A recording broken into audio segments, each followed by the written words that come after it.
them in the community, if there is a space for them in detox.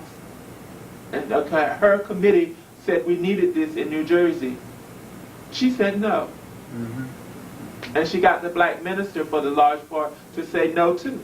So we don't have harm reduction programs in New Jersey. They're on the slide. They're in the background. They're not out there in the community. And people are being put in jail because they are trying to run those programs. So that's the kind of thing that I'm talking about. That's the reality of it. We're going to be wrapping up soon. Okay. But no, there are a few personal questions I just want to ask. How has being a black man in the NA affected your experiences in this organization? At this point, I can't imagine who I would be, because it's given me an opportunity, more than any other thing, is to meet men like me, who didn't have a voice, who didn't have a role model, who didn't know issues, didn't know a way of looking at the world, didn't understand some of the connectedness that goes on, and how to go about challenging some of this stuff in a meaningful way, or contributing to the world in a different or better way. I can't imagine what I would be if I didn't have the connection with the NA and the people that I've known, over those 20 years. So this has played a central role in my own growth and development as an individual, as a person, as a contributing part of the society. I work with youth every day at the university, and I use some of what I learn every day, or what I have learned, or what I've experienced, and have given them concrete examples through that connection to hopefully help them grow. James, encapsulating, what do you overall like best about the NA?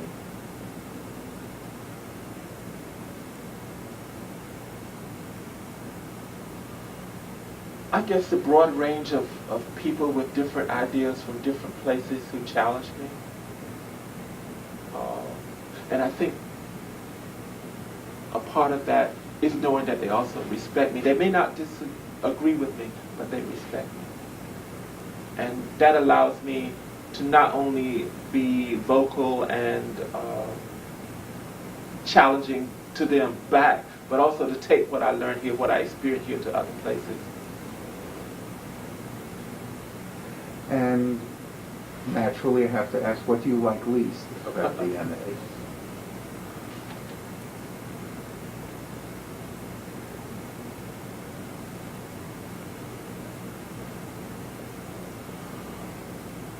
I guess lessons unlearned, that despite the fact that so many of us have been here for such a long time, it seems that it is much easier still to just allow things to be the way they are, rather than to be challenged by an aspect of change. It's like knowing that change needed, but you're so afraid of the change, or so unwilling to take a chance on what is not known and let that just be, so that you could be challenged by the aspect of that being, rather than, well, this is safe, so let me stay in a safe space. And I think as long as we stay in safe space, it's going to be difficult to grow and change. And I guess this segues to our final question. What do you see as the future of the NA? Do you see it surviving? I think it will do what many entities can do, and that is survive. And I think it seeks survival, but the challenge is to seek progress and to seek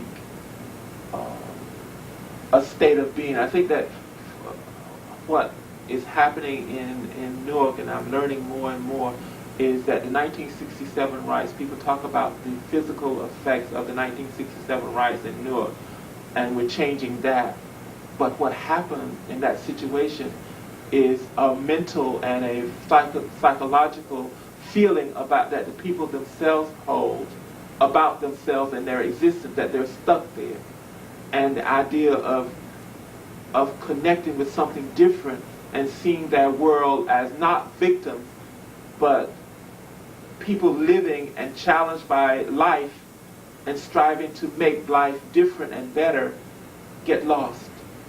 And I think for the NA, that's what will happen. That's what I mean by just simply surviving, is that its just goal is to be here for another year rather than, and I think they talk the talk about, well, we want to do something different to bring people in, but will you? Will you be challenged to change what you do on Friday nights because it's not working? It works for the current membership, but what is out there that could work for the new membership that's totally different than you are, that's younger, and maybe even the same age, but they haven't had the experience that you have had. And when they come into you, you want them to be on your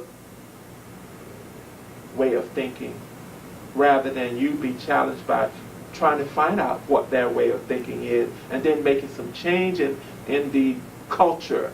That's what we're talking about. And that's the most difficult thing in America, and of anyone, not only in America, is to change behavior.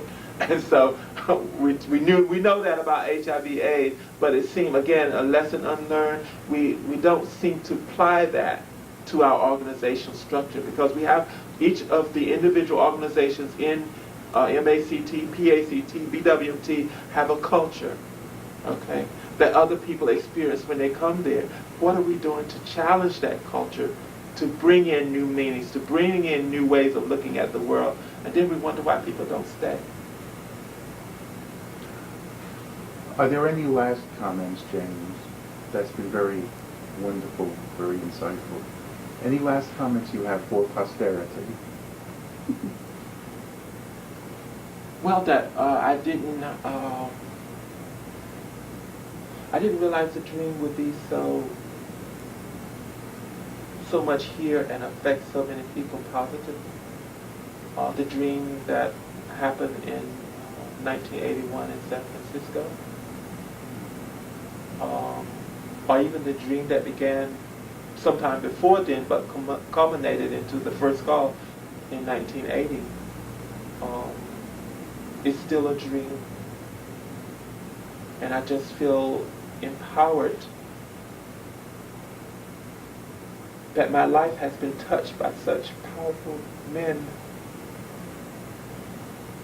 and I have learned so much and been challenged so much that it's hard to imagine again what it would be like if it didn't happen, because I'm still challenged. Thank you so much, James. Thank you so much. Well, thank you, and thank the association for the opportunity.